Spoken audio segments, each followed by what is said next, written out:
Hey riders, it's me, your number one car girl. I'll be taking you on trips to give you the best road experience. I'll provide solutions to your needs. So put away your stuff, hop on and ride with me. If you're new here, please do well to subscribe and tap on the bell icon below to turn on post notifications.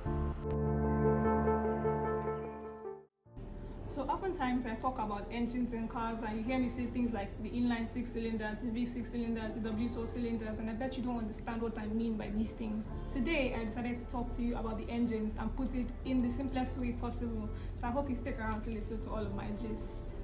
Okay, so basically there are two types of engines. We have the external combustion engine where fuel combustion takes place externally. So this is found in your regular steam engines. Okay, not regular because they're not in use that much anymore.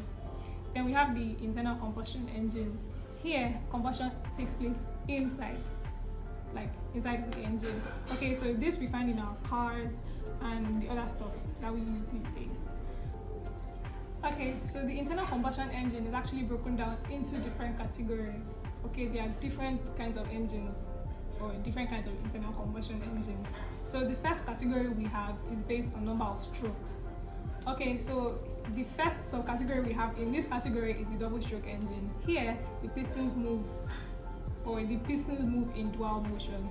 Yeah, one upward and one downward motion to make a complete cycle of one power stroke. Then we have the 4-stroke engine. Yeah, the 4-stroke engine, the same thing. It's the same thing with the other one. 2 upward, 2 downward motions to complete. Yeah. And then we have the 6-stroke engine, which is still new. It's in the works actually. So experts say that this is going to be way better and more efficient than the others. Okay, so the next category we have is based on number of cylinders. Okay, the first category we have, or the first subcategory we have here is the single cylinder engine. Here, the engine has just one cylinder connected to the crankshaft. Okay, this is found in your regular motorcycles or motorbikes and in go-karts. Then we have the double cylinder engine. Here, there are 2 cylinders connected to the crankshaft. Then we have the multiple cylinder engine. So when you hear me say 3 cylinders, 4 cylinders, 6 cylinders, this is that kind of engine. Okay, so here, these cylinders, all of them are connected to the crankshaft of the car's engine or the car. Yeah, so basically this engine has the ability to produce higher revolutions per minute and also neutralize imbalances. So the third category is based on cylinder arrangement. The first subcategory we have here is the horizontal arrangement. Here, engines are arranged horizontally on the crankcase, or cylinders are arranged horizontally on the crankcase. Then the next subcategory we have is the vertical cylinder arrangement. Here, cylinders are arranged vertically on the crankcase or along the crankcase. The third subcategory we have is the V-type or the V-shaped engine. You've probably heard me say something about the V6 engines before. Yes, in this kind of engines, the cylinders and the pistons are arranged oppositely, but with an angle between them. So if you look at them from the top, they appear to be in a V shape. Okay, this is found in your regular 2006 Toyota Camry higher trims, actually, but not in the base trim at all. So the next subcategory, being the fourth, is the W-type arrangement. Here, the engines, or the cylinders rather, are arranged in 3 lines, so they form a W shape. This is found mostly in engines that have multiple cylinders, like 12 and 16 cylinders.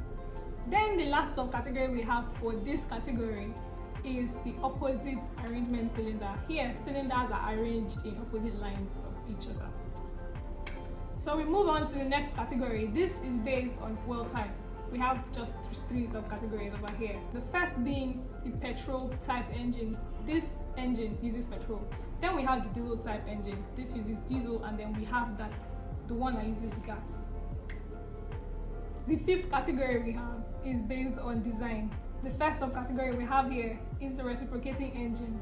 The reciprocating engine consists of an engine which has multiple pistons and a cylinder. And the purpose or the function of these pistons is to convert pressure into rotating motion. So these pistons are put into a cylinder or into cylinders, and due to that combustion, they produce this to and fro motion, which is later converted to rotary motion. The second subcategory we have is the rotor engine. Here, using an uncommon rotary system, pressure is also converted into rotating motion.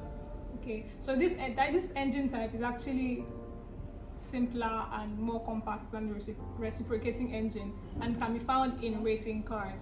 Okay, so down to the sixth category. This is based on ignition type. Okay, so the first subcategory we have is based on the spark ignition engine. Here, these engines have a spark plug at the head of the engine, and it produces a spark when fuel is compressed to begin the process of fuel combustion. Okay, so this type of engines actually include the petrol engines, but they only run on bioethanol, methanol, and the rest of them. So the second subcategory we have for this category is the compression ignition engine. Here, the heat of compressed air is responsible for fuel ignition or fuel combustion. Okay, so this can mostly be found in your diesel engines. So when you see all these generators and cars that have diesel engines, this is their engine base or engine type, basically. Okay guys, so we've arrived at today's destination and I'm sad. Okay, so basically I hope I explained this to the best of your understanding, because well, this is the best way I can put it down for you. This is how I understand it. So if you have further questions, please don't forget to ask. Put them all in the comment section. Yeah, if you have other suggestions, anything you'd like to see in particular, also put those in the comment section too. If you have any other gist for me, comment section too.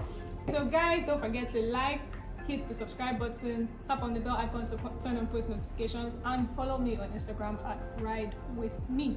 On Twitter too, I Ride With Me, so you don't miss out on any update at all. So thank you for chilling with me today. I really had a good time with you. I can't wait to see you next time.